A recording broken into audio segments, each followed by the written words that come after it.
യു.ഡി.എഫിന്റെ ഉറച്ച കോട്ടയായിരുന്ന വയനാട് ഇത്തവണ ഇടതുമുന്നണിയോടൊപ്പം നിന്നത് യു.ഡി.എഫിന്റെ ഐക്യക്കുറവ് കൊണ്ടല്ലെന്ന് യു.ഡി.എഫ് ജില്ലാ ചെയർമാൻ. കൽപ്പറ്റയിൽ സി.കെ. ശശീന്ദ്രന്റെ ലാളിത്യമാണ് ഇടതിനെ തുണച്ചതെങ്കിൽ മാനന്തവാടിയിൽ പി.കെ. ജയലക്ഷ്മിയെ തോൽപ്പിച്ചത് തദ്ദേശ തെരഞ്ഞെടുപ്പിലെ പ്രശ്നങ്ങൾ പരിഹരിക്കുന്നതിലെ വീഴ്ചയാണെന്നും യു.ഡി.എഫ് ജില്ലാ കൺവീനർ കെ. കരീം പറഞ്ഞു. ശക്തമായ ഇടതു തരംഗത്തിൽ യു.ഡി.എഫിന്റെ ഉറച്ചകോട്ടയായ വയനാട് ജില്ലയിൽ ഇത്തവണ 2 സിറ്റിംഗ് സീറ്റുകളാണ് യു.ഡി.എഫിന് നഷ്ടമായത്.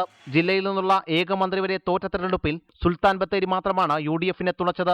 കൽപ്പറ്റയിൽ സി.കെ. ശശീന്ദ്രന്റെ ലാളിത്യം ഇടതിന് തുണയായപ്പോൾ മാനന്തവാടിയിൽ തദ്ദേശ തെരഞ്ഞെടുപ്പിലെ അഭിപ്രായ വ്യത്യാസങ്ങൾ പരിഹരിക്കുന്നതിലെ വീഴ്ചയാണ് മന്ത്രിക്ക് വിനയായതെന്ന് യു.ഡി.എഫ് വയനാട് ജില്ലാ കൺവീനർ കെ. കരീം പറയുന്നു. കഴിഞ്ഞ പഞ്ചായത്ത് തെരഞ്ഞെടുപ്പ് കാലങ്ങളിലുണ്ടായിട്ടുള്ള ജനാധിപത്യ മുന്നണിയിലുള്ള ഘടകകക്ഷികളുമായിട്ടുള്ള ചില അഭിപ്രായ വ്യത്യാസങ്ങൾ പാച്ചപ്പ് ചെയ്യാൻ കഴിയാത്തതിൻ്റെ പേരിൽ തെരഞ്ഞെടുപ്പുമായിട്ട് ബന്ധപ്പെട്ട ചില പ്രശ്നങ്ങൾ ബാക്കിയുണ്ടായിരുന്നു. പാച്ചപ്പ് ചെയ്യാൻ കഴിയാത്തതിൻ്റെ പേരിൽ ഒരു ചെറിയ പ്രശ്നം അവിടെ ഉണ്ടായിട്ടുണ്ട്. യു.ഡി.എഫ് സ്ഥാനാർത്ഥിയുടെ വികസന നേട്ടത്തെക്കാൾ ഉപരി മണ്ഡലത്തിൽ ചർച്ചയായത് സി.കെ. ശശീന്ദ്രന്റെ ലാളിത്യമാണ്.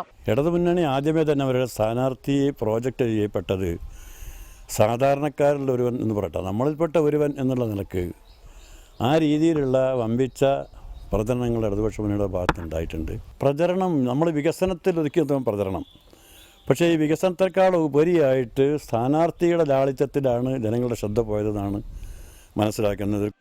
റിപ്പോർട്ടർ, വയനാട്.